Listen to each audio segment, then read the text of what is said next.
1.5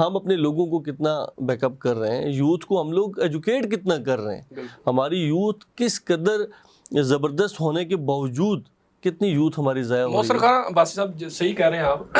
اگر دیکھا جائے تو سیاسی صورتحال ہے, کیونکہ آپ کے حلقے سے وزیر اعظم بھی رہ چکے ہیں شاہد خان عباسی, اور ہمارے سامنے والے حلقے سے, ہمارے حلقے سے جو ہے نا سردار مہتاب صاحب گورنر رہے ہیں, وزیر اعظم, تو یہ بالکل آمنے سامنے والا حلقہ ہے. اچھا, اب وہاں جو پڑاؤ ہے نواز شریف صاحب کا, اور وہاں کو نواز شریف صاحب کو یہ کہا جا رہا ہے کہ آپ یہاں سے الیکشن لڑیں. اس کے علاوہ شاہد خان عباسی صاحب ان کا بھی ڈاواڈول لگتا ہے, وہ ابھی کوئی انہوں نے حتمی کوئی فیصلہ نہیں کیا. بہت سی خبریں جنم لے رہی ہیں. ہمارے ایک سینئر صحافی انہوں نے انٹرویو کیا تو بہت سی چیزیں ایسی انکشافات ہوئے. تو آپ کیا سمجھتے ہیں اگر نواز شریف صاحب اس حلقے سے کھڑے ہوتے ہیں تو کیا رزلٹ آئے گا؟ آپ تو کیونکہ دونوں حلقے ساتھ ساتھ ہیں, آپ تو اس جو سیاست ہے اس کو اچھی طرح سمجھتے اس حلقے کی, تو کیا صورتحال ہو سکتی ہے؟ جی ایک تو دیکھیں بڑی کلیئر بات ہے کہ یہ جو خطہ پٹھوار ہے, اور اس میں بالخصوص یہ جو مری ہے, یوبیا ہے, یہ جو سائیڈز ہیں, یہ بڑے باوفا لوگوں کا علاقہ ہے. اور نواز شریف شاید آپ کو اندازہ ہوگا کہ پہلے بھی مرتضیٰ جاوید عباسی صاحب کے جب والد صاحب الیکشن لڑتے تھے, جو دوسرا حلقہ ہے کے پی والا, تو وہاں سے اجی جاوید عباسی صاحب کے دور میں بھی نواز شریف صاحب ایک دفعہ الیکشن لڑے ہیں. اور یہاں سے الیکشن ان کے ہارنے کا آپ یہ کہیں کہ 200% جو ہے نا, سوری جیتنے کا 200% وہ جیتیں گے, یہاں پہ ہار کے کوئی قطعی طور پہ امید نہیں ہے. اور جہاں تک بات ہے شاہد صاحب کی, شاہد حقان صاحب چونکہ آج کل بڑے ڈسکس ہو رہے ہیں, تو میں تھوڑا سا نا ان کی جو پیچھے شاہد صاحب کے جو والد تھے نا سر, بلکہ ان کے جو دادا تھے, شاہد صاحب کے دادا کی بڑی اسٹرانگ پروفائل تھی. پھر ان کے جو والد تھے وہ بڑی زبردست پروفائل کے مالک تھے. پاکستان کو پہلے F-16 کا جو قرض ہے اس کے اندر انڈیویجولی اس بندے نے قرض دیا, اور شاہد صاحب بنیادی طور پہ مسلم لیگ نون کے نہیں ہیں. شاہد صاحب کے والد نے جو پہلا الیکشن کنٹیسٹ کیا تھا وہ راجہ ظفر اللہ کے مقابلے میں کیا تھا. تو اٹس مین اس وقت کی مسلم لیگ کے مقابلے میں وہ الیکشن کنٹیسٹ کر کے آئے تھے.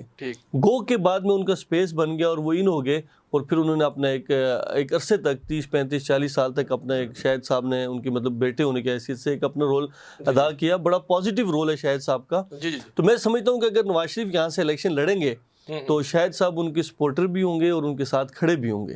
اچھا, جس طرح ان کے ناراض ارکین ہیں, یہ دیکھا جائے چوہد نثار, اس کے علاوہ شاہد خان عباسی صاحب, کیونکہ ابھی انہوں نے حتمی کوئی فیصلہ نہیں کیا, تو کیا جو ان کی پالیسی ہے نواز شریف صاحب کی, وہ کہہ رہے ہیں کہ ہمارے جو ناراض ارکین ہیں ان کے ساتھ میں بات کی جائے, ان کو واپس لایا جائے, تو کیا آپ سمجھتے ہیں یہ پالیسی درست ہے؟ کیا واپس لا پائیں گے ان لوگوں کو؟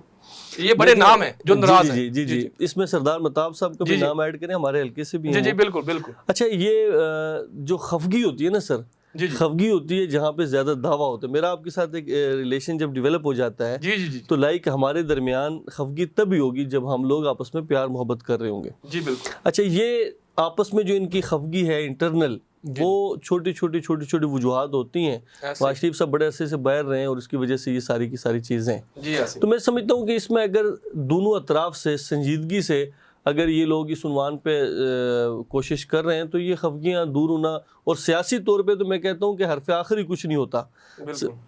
آج کا مخالف آپ کا کل کا حمایتی ہوتا ہے, کل کا مخالف آج کا حمایتی ہوتا ہے. جو صورتحال بنی ہے, جو نون لیگ کے خون کے پیاسے تھے وہ ان کے ساتھ کھڑے ہو گئے, یہ واقعہ سیاست میں کچھ بھی ہو سکتا ہے. جی بالکل ایسا ہی ہے. تو اس میں کوئی ایسی بات نہیں ہے کہ یہ بڑے اسٹریم لیول پہ جائیں گے اور انہوں نے کوئی اپنی پارٹیز بنانی ہے, بلکہ کل کلا یہ پھر اکٹھے ہوں گے اور ایک ہی پلیٹ فارم پہ جو ہے نا پولیٹکس کر رہے ہوں گے. اچھا محسن خان عباسی صاحب, میں ایک اور سوال, جو جس طرح کہا جا رہا تھا کہ نون سے شین نکل جائے, شین سے نون نکل جائے گی, اب کہہ رہے ہیں زرداری اور بلاول, کیا ایسا ہو سکتا ہے؟ وہ بیٹا ہے زرداری کا, کیونکہ وہ ایک کھلاڑی ہے. تو یہ ابھی جو خبریں چل رہی ہیں اس پہ آپ کیا ترجیح دیں گے آپ کو؟ ویسے جی بلاول کا جو فوکس ہے کچھ دنوں سے وہ بڑا زبردست ہے اور بڑا ایک دلچسپ ہے کہ بلاول جو ہیں وہ یوتھ کو بڑا زبردست طریقے سے لانا چاہتے ہیں, اور وہ یہ کہتے ہیں کہ پرانے لوگوں کو ریزائن کرنا چاہیے اور اپنے بچوں کو. عام طور پہ جتنے پرانے پولیٹیشین ہیں تو انہوں نے آپ نے دیکھا ہوگا کہ وقت کے ساتھ ساتھ اپنے بیٹوں کو, بھتیجوں کو آ کے ڈیولپ کیے تاکہ ہمارے بعد کوئی ہمارا سیاسی وارث ہو. تو بلاول اس کی طرف پہلے سے اشارہ کرے, لیکن لوگ یہ کہتے ہیں سندھ کے کہ بلاول سے مراد جو ہے نا اس کی اپنی فیملی ہے. میرے خیال میں بلاول کی جو ابھی ایکٹیویٹیز ہیں اس کے اندر شاید کوئی ایسے لوگ ایکٹیو ہو رہے ہیں اس کے ساتھ. مثال کے طور پہ زرداری صاحب خود یا فریال ترپوت صاحبہ، تو جس کی وجہ سے شاید وہ کچھ اثر انداز ہونے کی وجہ سے وہ ان کی طرف اشارے کرتا ہے۔ باقی جو اور لوگ ہیں پی پی کے اندر بڑے پرانے لوگ ہیں، تو وہ اگر کوئی پولیٹیکل پارٹیز ان کو مائنس کرنا چاہتی ہیں تو مائنس کرنا تو قطعی طور پہ بہتر نہیں ہے، اتنا ضرور ہونا چاہیے کہ آپ اس کی کوئی کونسل بنا دیں تاکہ وہ آپ کو گائیڈ لائن دیتے رہیں۔ آج کا نوجوان پڑھا لکھا ضرور ہے لیکن 60 سال کے بابے جتنا تجربہ اس کے پاس نہیں ہے۔ صحیح کہہ رہے ہیں، صحیح کہہ رہے ہیں۔ 80 ایئر 70 ایئرز کے تجربہ کار لوگ ہیں، اتنا آپ کو ایکسپیرینس نہیں ہے، تو آپ ان کو ایکسپیرینس کے لیے اپنے ساتھ رکھیں۔ اور میرے خیال میں 100% اگر یوتھ کی کوئی اسمبلی پاکستان میں آ جائے تو اس نے تباہی کرنی ہے، کیونکہ ہم تو اسٹریمرز تو جذباتی لوگ ہیں، تو ایسی کی تیسی ہو جانی ہے۔ تو اس میں بہتر یہ ہے کہ کچھ نہ کچھ آپ کے پاس بابے بھی ہونے چاہیے جو آپ کو گائیڈ لائن بھی دیں، آپ کو بتائیں بھی۔ تو بلاول کے جو یہ نعرہ برل یہ جو ہے نا، واللہ علم ان کی اپنی فیملی کی طرف اشارہ ہے یا عام جو پرانے۔ اچھا، بلاول صاحب کی جو پرورش ہوئی ہے ان سینئر سیاستدانوں کے انہوں نے کی ہے، کیونکہ وہ ایک ایسے ہیں کہ منجے ہوئے تو نہیں کہہ سکتے، پر ابھی نوجوان وہ ہے ایک اچھی سیاست کو لے کر چل رہے ہیں۔ اب ان کا جو شہر ہے وہ تو آپس میں باپ بیٹا، کیونکہ وہ تو ابھی دبئی چلے گئے۔ اس کے علاوہ جو ہے بجلی مہنگی، گیس مہنگی، تیل مہنگا، سبزی مہنگی، جو درمیانہ طبقہ ہے زندگی محال ہو چکی ہے، کیا اس کا رد عمل کوئی الیکشن میں آئے گا؟ دیکھیں، بنیادی طور پہ پاکستان ایک جذباتی لوگوں سے جو ہے نا، پورا کنٹری ایسا ہے کہ جس میں جذباتی لوگ ہیں۔ یہ لوگ بھول جاتے ہیں کہ ہمارے اوپر کون کون سی مصیبتیں ہیں، پریشانی ہیں۔ ہوتا سر یہ ہے کہ الیکشن کا ایک اپنا ماحول ہوتا ہے، اور اس ماحول کے اندر ایک نعرے کی طاقت ہوتی ہے جو آپ کا، ایون کہ ہم لوگ تو کہتے ہیں نا پارٹیز، میں کہتا ہوں یار انڈیویجول بھی جو بندہ الیکشن لڑ رہا ہوتا ہے نا، وہ جب الیکشن کنٹیسٹ کر رہا ہوتا ہے تو اس نے ایک پورا ماحول، ایک اسکرپٹ کو اس نے ڈیزائن کیا ہوتا ہے، وہ ساری چیزیں اس حساب سے چل رہی ہوتی ہیں۔ سر اس وقت لوگ کہتے ہیں جی ہم بھوکے ہیں نا، یہ بندہ ہمارا جیتے گا تو بھوک ختم ہوگی۔ وہ کہتے ہیں جی بجلی مہنگی ہے نا، ہمارا یہ بندہ جیتے گا۔ اب اگر وہ پی پی کا اسٹرانگ حلقہ ہے تو وہ کہیں گے پی پی آئے گی تو بجلی سستی ہو جائے گی، نون لیگ ہے تو وہ پی ٹی آئی کا ہے تو وہ۔ اصل سر جو یہ ایشوز ہیں نا، یہ ایشوز بنیادی طور پہ اسٹیٹ کو ایک پولیٹیکل سٹرکچر سے ہٹ کے ڈیزائن کرنے چاہیے، کہ جس کے اندر اگر دیکھیں آپ مثال کے طور پہ سر ڈیم بنا دیتے ہیں زیادہ، تو آپ کی بجلی تو آٹومیٹکلی سستی ہو جائے گی۔ آپ کی جو سبزیاں ہیں اس کے اندر جو مافیاز بیٹھے ہوئے ہیں منڈی کے، آپ ان کو مائنس کریں۔ مجھے بتائیں نا، آپ کا جو ٹماٹر ہے، اس ٹماٹر سے جو بندہ فصل کاشت کر رہا ہے وہ تو امیر نہیں ہو رہا، لیکن سبزی منڈی کے اندر بیٹھا ہوا آڑتی جو ہے وہ امیر ہو جاتا ہے۔ تو اب پیسہ جو ہے جو آپ نے یوز کرنا ہے، لائک آپ کے گھر میں جب سبزی جانی ہے مہنگی جائے گی، لیکن جہاں پہ اس کی پیداوار ہو رہی ہے وہ بیچارہ غریب سے غریب تر ہو رہا ہے۔ جی بالکل۔ اس کی سر اس کو اسٹیٹ کو ایک پولیٹیکل سیٹ اپ سے ہٹ کے ایک نظم کو قائم کرنا چاہیے کہ جس کے تھرو یہ ان چیزوں کی مہنگائی جو ہے اس کو کنٹرول کیا جا سکے۔ کل سر مجھے ایک دوست نے بتایا کہ پاکستان کے اندر ڈالر مہنگا ہوا تو سیمنٹ مہنگا ہو گیا تھا، سریا مہنگا ہو گیا تھا۔ اب ڈالر سستا ہوا تو سیمنٹ 1250 کا اب بھی ہے۔ تو مجھے بتائیں نا، یہ جو مافیاز ہیں بڑے بڑے، تو اس کے اوپر تو کوئی عام بندہ، پولیٹیکل ورکر یا کوئی M N A M P S کیا کردار ادا کر سکتے ہیں جب تک اسٹیٹ میں ایک اسٹرانگ طریقے سے اس پہ کوئی نظم قائم نہیں کرتی۔ آپ دیکھیں نا، جس طرح آپ نے بات کی کسان کی، اب کسان جب اس چیز کو کاشت کرتا ہے تو اس وقت یوریا ڈی اے پی بہت مہنگی ہوتی ہے جی۔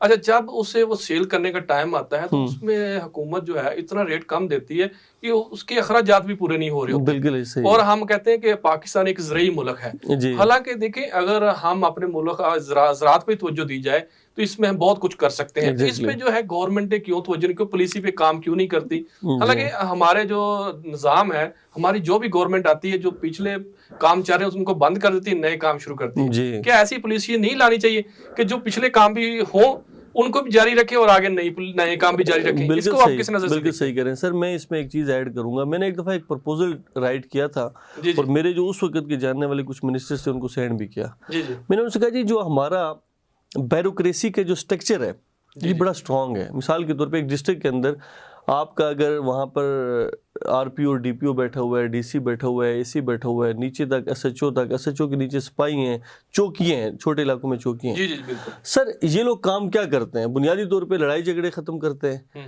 اگر کوئی بہت زیادہ اسٹرانگ ہوگا تو وہ جناب قبضوں کے کام شروع کر دے گا، ادروائز ڈیلنگ اور یہ چیزیں۔ سر ان کو آپ لگا دیں، اسٹیٹ ان کو لگا دے کہ بھائی جان آپ کے علاقے کے اندر اتنی زرعی زمین ہے، اس کے اندر یہ پیداوار ہو سکتی ہیں، اور ہم پرموٹ اس کو کریں گے کہ جو بندہ اپنے علاقے سے اتنی زرعی زمین سے اتنی چیزوں کو کاشت کر کے گورنمنٹ کو رپورٹ کرے گا. مجھے آپ یہ بتائیں کہ 1 سال صرف اگر اس پہ فوکس کر لیا جائے تو پاکستان کے اندر اپنی مہنگائی تو چھوڑیں, آپ کا ایکسپورٹ اتنا بڑھ جائے گا کہ آپ کو کوئی چیز باہر سے منگانے کی ضرورت ہی نہیں پڑے گی. آپ کی بے تحاشا ایسی زمینیں ہیں, میرا اس پہ سر فوکس رہتا ہے, میں باہر دنیا میں جب جاتا ہوں تو اس کو اسٹڈی بھی کرتا ہوں کہ آپ ان زمینوں کو صرف اگر اسٹرانگ کر لیں, ان زمینوں کو صرف آپ اچھے طریقے سے ان کے اندر کوئی نہ کوئی چیز اگا لیں, آپ کے پاس سر 4 موسم ہے. پاکستان کے پاس تو میں کہتا ہوں اللہ کی اتنی نعمتیں ہیں سر, اتنے اسٹرانگ نہری نظام ہیں, دریا کے نظام ہیں, تو یہ تو مہنگائی والا چکر سارا ختم ہو جائے گا. لیکن اس میں بڑا زبردست جب تک کوئی بندہ پلے کرنے والا نہیں آئے گا تو ہو نہیں سکتا. ایک ڈسٹرکٹ کو اگر ماڈل بنا لی جائے نا سر, ایک ڈسٹرکٹ کو, آپ یقین مانیے کہ آپ کے جتنے غریب لوگ ہیں, لوگ کہتے ہیں جی غربت ہے اس لیے چوری ہوتی ہے, آپ ان لوگوں کو سر انگیج تو کریں نا. کسی ایک بندے کو, نوجوان کو یہ پتا چلے کہ یار میں نے اگر گندم سے جو 1 لاکھ روپے کی وہ ملتی ہے مشین چکی والی جو ادھر چائنا کی, تو میں اسے مہینے کا 1 لاکھ روپے کما سکتا ہوں, تو مجھے بتائیں جی وہ جائے گا کسی طرف چوری کی طرف, کسی نشے, کبھی نہیں جائے گا. لیکن یہ اسٹیٹ کا کام ہے کہ کم از کم اس پہ اویئرنیس دے, اس پہ ہماری جو سول بیوروکریسی ہے وہ اس پہ بڑے اسٹرانگ طریقے سے جو ہے نا کوئی نہ کوئی پازیٹیو کردار ادا کرے. اور آخری بات یہ ہے کہ اس میں اگر ہماری جو فوج ہے, جو ہماری ملٹری جو ہے نا یہ ہے بیوروکریسی, اگر وہ اس پہ بڑے اسٹرانگلی پلے کرے تو جنگیں تو ختم ہو گئی سر, اب نہیں لڑتے ہیں بالکل ایسے ہی ہے, تو ہم اس میں بھی بڑا زبردست جو ہے نا اس میں پلے کر سکتے ہیں. اچھا جس طرح دیکھا جائے نا محسن خان بھائی صاحب, آپ گہری نظر رکھتے ہیں ان چیزوں پہ بھی, سوسائٹیز پر بھی. پنجاب میں دیکھا جائے تو کلچر, ایگریکلچر جو زمین ہے اس پہ زیادہ سوسائٹیوں کی بھرمار ہے, حالانکہ اتنی انویسٹمنٹ وہاں نہیں ہے.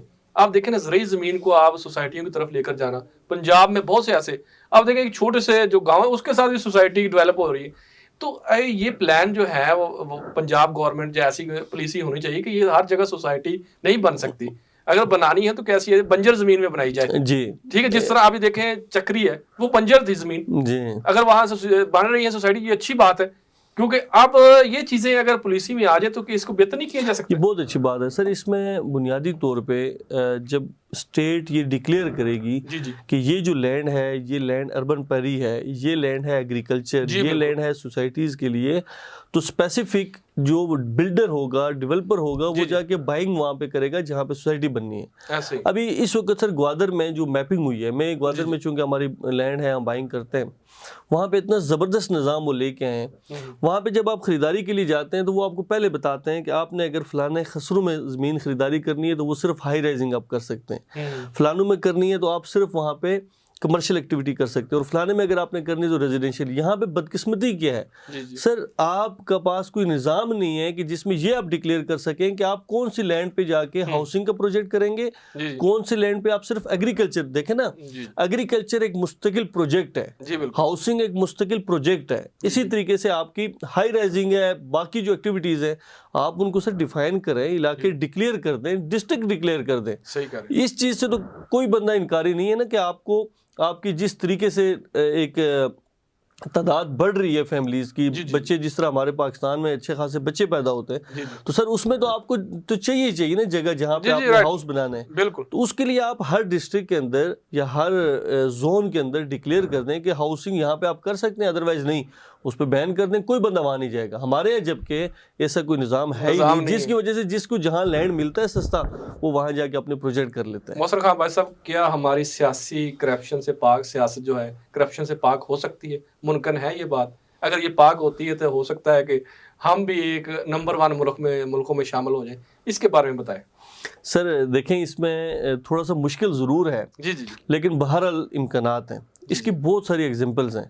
دیکھیں پاکستان میں جب سے یہ ہمارے آرمی چیف صاحب آئے ہیں ابھی, تو اس کے بعد آپ دیکھیں پاکستان میں ڈالر جو ہے اس کا کتنا بڑا ایشو ہوتا تھا. تو ڈالر کو کنٹرول آپ نے کیا. دیکھیں ایک بندہ آپ کا اگر ٹھیک سر آ جاتا ہے نا, تو آپ کا سارا سیٹ اپ ٹھیک ہو سکتا ہے.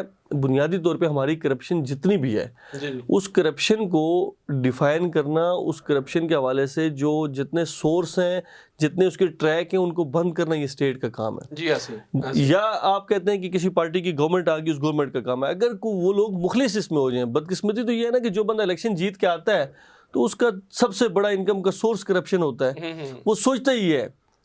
اگر وہ لیڈرشپ آ جائے جو مخلص ہو پاکستان کے ساتھ, صرف 5 سال یہ پاکستان سر دنیا کا اتنا زبردست کنٹری ہے کہ 5 سال آپ کرپشن کو سٹاپ کر لینا سر، ہم ایوب خان کے اس دور میں جا سکتے ہیں کہ جس میں لوگ آ کے یہ مثالیں لیں گے کہ ایشیا کے ٹائیگر بننے جا رہا ہے، جس میں لوگ آ کے یہ ایگزامپل لیں گے کہ یار پاکستان کی جو ڈیولپمنٹ ہے یہ دنیا کے دوسرے تیسرے نمبر کی ڈیولپمنٹ ہونے جا رہی ہے۔ سر یہ اسلام آباد ہم نے بنایا، آپ مجھے بتائیں آج بھی دنیا کے ادر کیپٹلز میں آپ جائیں آپ کو اسلام آباد کی مثال نہیں ملے گی۔ یہ ہمارے لوگوں نے سر بنایا نا، ہم نے اس وقت ایوب خان کے دور میں کتنے ڈیم بنا دیے، آج ہمیں ایک ڈیم بناتے ہوئے لگ پتہ جاتا ہے۔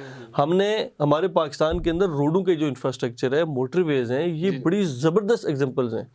کرپشن سے سر پاک ہونا جو ہے نا، یہ اگر تمام تر لیڈرشپ قیادت 5 سال کا روزہ رکھے اور کہے یار کسی بھی صورت میں ہم کرپشن نہیں کریں گے پاکستان کی خاطر، تو پاکستان سر اتنا انشاءاللہ آگے نکلے گا کہ یہ کسی کی پکڑ میں نہیں آئے گا، کسی کی پکڑ میں نہیں آئے گا۔ اچھا، نیب کا ادارہ کرپشن کو ختم کرنے میں کس حد تک کامیاب ہوا ہے ان دور میں؟ یہ بڑا مشکل سوال ہے سر، نیب والوں کے خلاف تو کوئی نہیں بول سکتا، نہیں بولنے ویسے ہم سیاسی طور پہ سر یہ ان کا استعمال ہوتا ہے۔ بدقسمتی یہ ہے کہ ہماری حکومت آئے گی تو ہم کہیں گے جی کہ یہ نیب ساری کی ساری کروائیاں دوسری حکومت، جس طرح آپ نے کہا کہ سیاسی طور پر یہ استعمال ہوتا ہے۔ اچھا، خان صاحب کہہ رہے تھے کہ ہم جو ہے میرٹ پہ اداروں کو آزادانہ کام کرنے دیں گے، تو خان صاحب نے اپنے 3.5 سال دور میں کیا ان آزاد کام کرنے دیا اداروں کو؟ مجھے تو نہیں لگتا کہ کوئی بھی، دیکھیں آئی جی اسلام آباد تھا، اس کو بھی جو یہ کام کہتے تھے وہ ہوتے تھے، اب نیب بھی وہ بھی خان صاحب کے چلتا تھا سسٹم پہ، آپ کے سامنے یہ بلیک میلنگ جو ہوئی، اس کے بارے میں کیا کہتے ہیں؟ سر دیکھیں خان صاحب نے جو بیانات دیے تھے، مجھے آپ یہ بتائیں نا کہ اس وقت جن لوگوں پر ٹرائل ہوئے، وہ ٹرائل سال کے بعد، 1.5 سال کے بعد، 2 سال کے بعد 80% لوگوں پہ ٹرائل میں آگے جناب کی یہ بے قصور ہے۔ اس کا مطلب تو سر یہ ہوا نا کہ مجھے جس بندے کے ساتھ عداوت ہے تو میں نے اس کے خلاف اس ادارے کو استعمال کر لیا۔ ہونا یہ چاہیے تھا کہ آپ اداروں کو بلاتے اور ان کو کہتے کہ بھائی یہ پی ٹی آئی کے لوگ ہیں، یہ نون لیگ کے ہیں، یہ پی پی کے ہیں، یا ادر پارٹیز کے ہیں، آپ کے لیے سب ایکول ہیں، جس کے اوپر کوئی کیس بنتا ہے تو آپ اوپن کر دیں۔ تو مزہ تب تھا کہ آپ سیم ٹائم پہ سارے کیسز کو انجوائے کرتے اور اسٹیٹ اسٹرانگ ہو جاتی۔ ہوا یہ ہے کہ جو پریکٹس اس سے پہلے پی پی کرتی تھی نون لیگ کے خلاف، وہ خان صاحب کر گئے، جو نون لیگ کرتی تھی پی پی کے خلاف، وہ خان صاحب کر گئے۔ تو یہ تو سر ہمارے 30-40 سال سے یہ چیزیں چل رہی ہیں نا، صرف یہ ہے کہ اس کو ایک فیس نیا دیا گیا اور اس میں رزلٹ کیا نکلا کہ and of the day Khan صاحب بھی انہی چیزوں کا شکار ہو گئے جس پر وہ کسی کو شکار کرنا چاہتے تھے۔ جی بالکل۔ پروگرام کے لاسٹ میں ہے، ہماری جو ہے نوجوان نسل کے لیے کیا میسج دیں گے؟ سر میں صرف اتنا کہنا چاہوں گا کہ پاکستان کی نوجوان وہ نیشن ہے کہ جو اس پاکستان کو درست سمت پہ گامزن کر سکتی ہے، جن کو ایک بڑا پازیٹیو کردار ادا کرنا چاہیے، جن کو اس پہ بڑی زبردست ایفرٹ کرنی چاہیے، چھوٹے چھوٹے پروجیکٹ ان کو ڈیزائن کرنے چاہیے۔ یوٹیوب پہ آپ اسٹڈی کریں، انڈیا میں چھوٹے چھوٹے بچوں نے چھوٹے چھوٹے پروجیکٹ سے کروڑوں روپے بنائے ہیں۔ ہمارے نوجوان ان سے زیادہ اسپرٹ رکھتے ہیں، ان سے زیادہ اسٹرانگ ہیں۔ ہمارے نوجوانوں کو بھی اپنے پروجیکٹس کرنے چاہیے، آئی ٹی کے پروجیکٹ کریں، آئی ٹی کے نہیں کرتے تو کوئی جا کے 2-4 ٹیکنیکل چیزوں میں چلے جائیں۔ انشاءاللہ تعالیٰ پاکستان کی نوجوان، سر میں کہتا ہوں کہ اس طرح کے نوجوان، اس طرح کی یوتھ آپ کو دنیا میں کہیں پر بھی نہیں ملے گی، اور پاکستان جب بھی درست سمت گامزن ہوگا تو اس میں اگر کسی کا کردار ہوگا تو وہ انشاءاللہ تعالیٰ نوجوانوں کو ہوگا۔ بہت شکریہ محسن خان عباسی صاحب پروگرام میں تشریف لانے کا۔ جی ناظرین، آج کے پروگرام سے رضوان وٹو کو اجازت دیں، اللہ نے کے بعد۔